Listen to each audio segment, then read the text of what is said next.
So, our subject is Pharaohs, and I'm Sam. This is Anson, and this is Hess. And so, yeah. What if I told you there were people that ruled Egypt a long time ago and had so much control that they basically could do anything? These people were called Pharaohs, and they were the rulers of Egypt. Pharaohs are going to be what my group is talking about throughout this presentation. Job of a pharaoh. Pharaohs made Egypt a strong empire by creating temples, building civilizations, and by making a strong and powerful army. Pharaohs controlled all of the land of Egypt.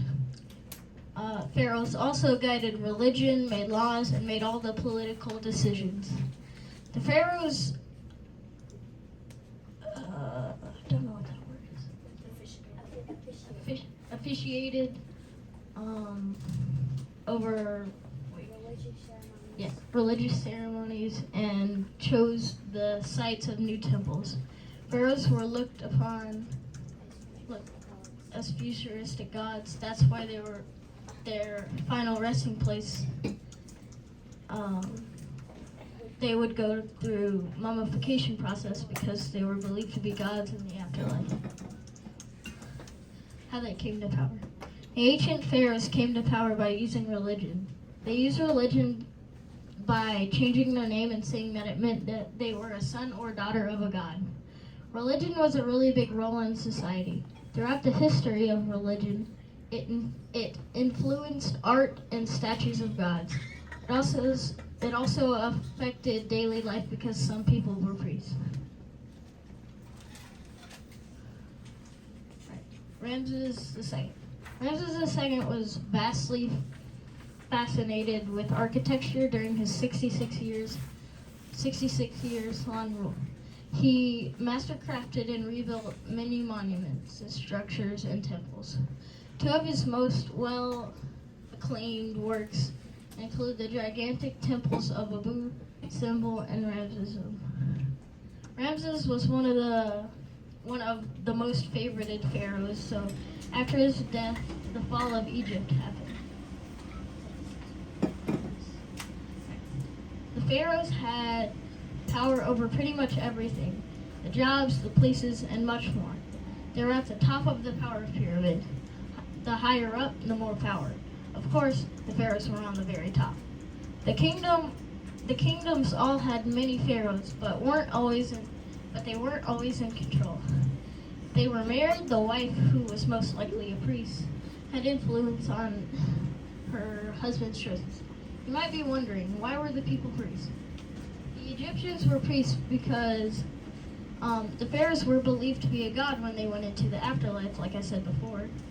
And the priests would praise the pharaohs or gods so that their people would have, for example, a good harvest or maybe not get hit by a big storm.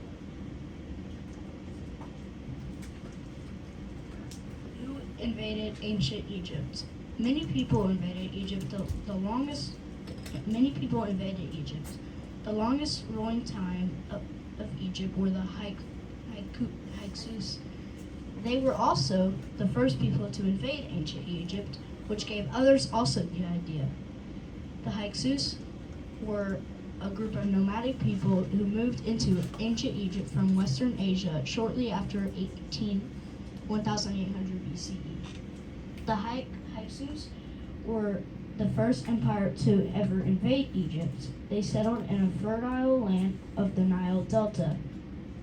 They were known for being strong farmers and fighters, and were regarded for their creation and the use of bronze tools and weapons. Seti I.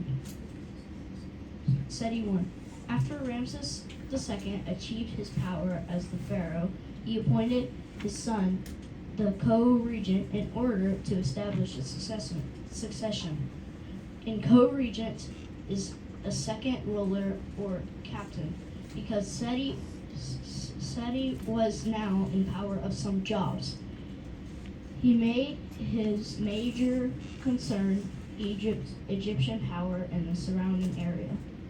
Most of this area had battles with other people like Hittites and Libyans. Seti also took after his father and also built many buildings like temples. One of the major buildings that he built was the great hypostyle hall in the temple of Amun.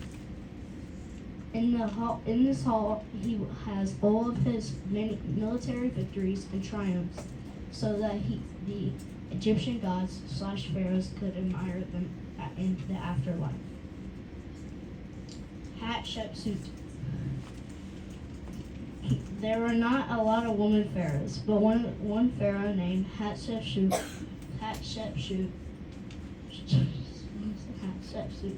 was one of the first women pharaohs ever to rule Egypt. She was a queen from 1473 BC and ruled with her husband Thutmose II. But after his death was when she became pharaoh and ruled ancient Egypt. The title pharaoh was usually passed from father to son, and they never had a son. The closest thing that they ever had to a son was a nephew. Like I said, pharaoh was usually passed from father to son, so most of the times people did not like this thought. So the pharaoh never felt appreciated, so she started acting and dressing like a man pharaoh.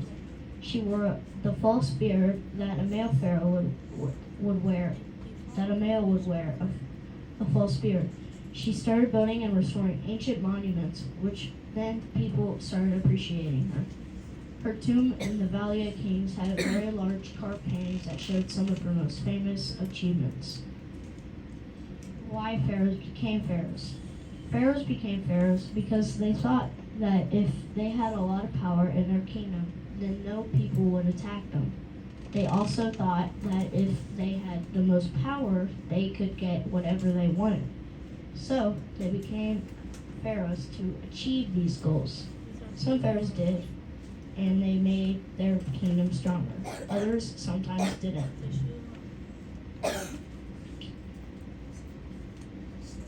King Tut became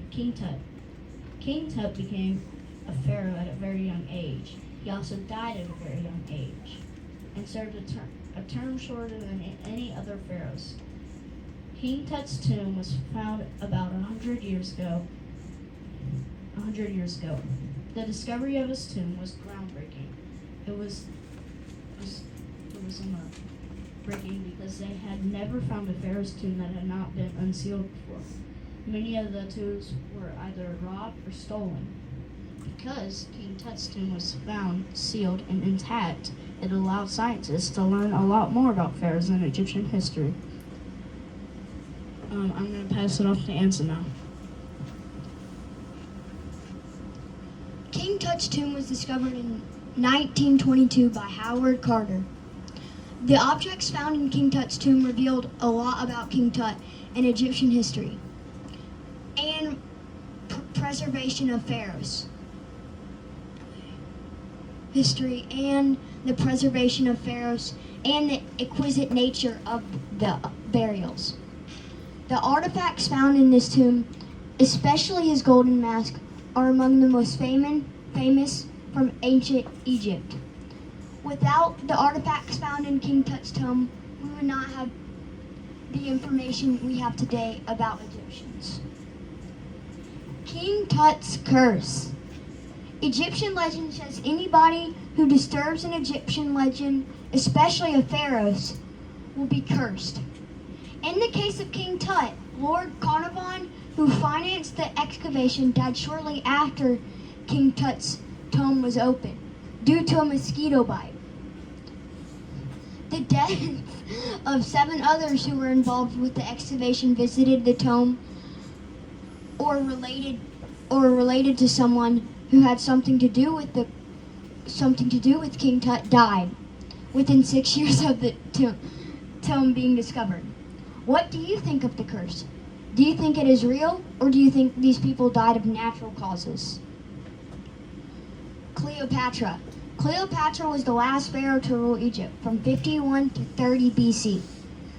As a member of the Ptolemaic dynasty, she was a descendant of its founder, Ptolemy Isoter.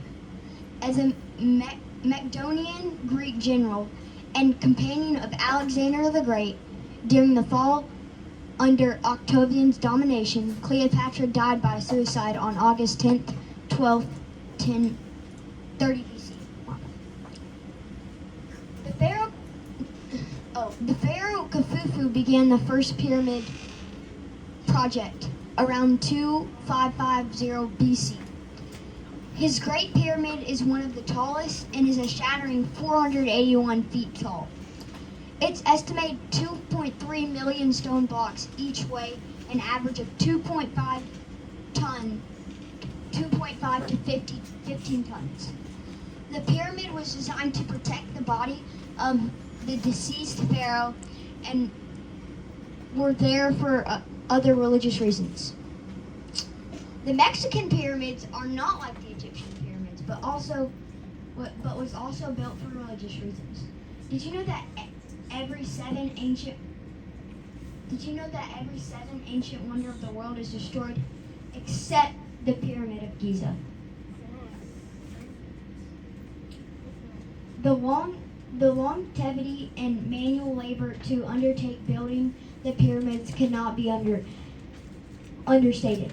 For example, the Great Pyramid of Giza is said to have been constructed with 2.3 million blocks. It is estimated as 100,000 slaves worked to build the Great Pyramid for decades. The magnitude and significance of the Great Pyramid that is the only remaining wonder of the seven wonders in the world. Pharaoh's afterlife. Egyptian pharaohs put objects in pharaohs' tombs for use in the afterlife. Egyptians built pyramids around the tombs. The pyramids has three main rooms for the pharaohs in the afterlife. They built these pyramids so the pharaohs will live a happy afterlife. In the afterlife, pharaohs is believed to become a god, and the people of Egypt start to worship them. That is why pharaohs were the highest power. They were basically a living god to the Egyptians. The conquering of Egypt. After a long 30 centuries, ancient Egypt fell to Rome in 332 BCE, led by Alexander the Great. Egypt was frequently being attacked by surrounding empires and managed to fend them off for 30 centuries. Even though Egypt was conquered by Rome, Rome still used some of Egypt's religious beliefs. Even today, the world is still fascinated by the culture of ancient Egypt. Conclusion. In conclusion, pharaohs have ruled Egypt for thousands of years. They have made Egypt weaker, but they have also made Egypt stronger. Pharaohs have a lot of responsibility. The pharaohs that used that responsibility well made Egypt stronger. The pharaohs that used that responsibility wrongly made Egypt weaker and slowly led to Egypt's demise. Costly wars led Egypt to its conquering. In school, I have learned about many empires, but in my opinion, Egypt is the strongest. And now we are going to talk about our visuals. So we're gonna let Sam bring his around to show you guys. So his is a pyramid. Yeah, it's just a pyramid. It doesn't really know which one it is, but there's also people around it to represent pharaohs, or the pharaohs and the slaves who built the pyramid.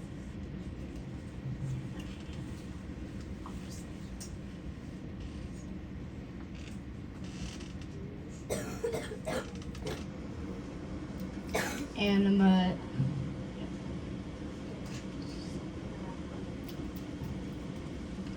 I'm going to be bringing them around mine. I'm just kind of to show you what the ancient Egyptians' tombs kind of look like. It's just many pictures of different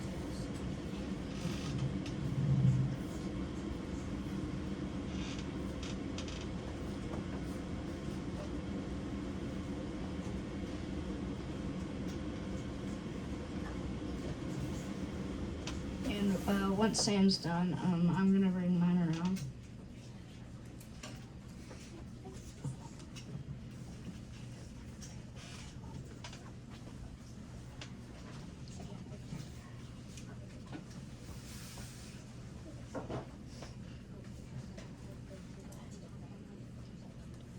So Hess's is another pyramid, and it's is there anything specific? So in Hess's thing, he put pharaohs. He put some pharaohs on it just to show you like what the different pharaohs looked like at the time, and then he also put 3 cutouts of the pyramids of Giza, Khufu, and Merkah. I can't pronounce their names, but those are the 3 pyramids. They're a little small, and then he has one big pyramid made out of Legos.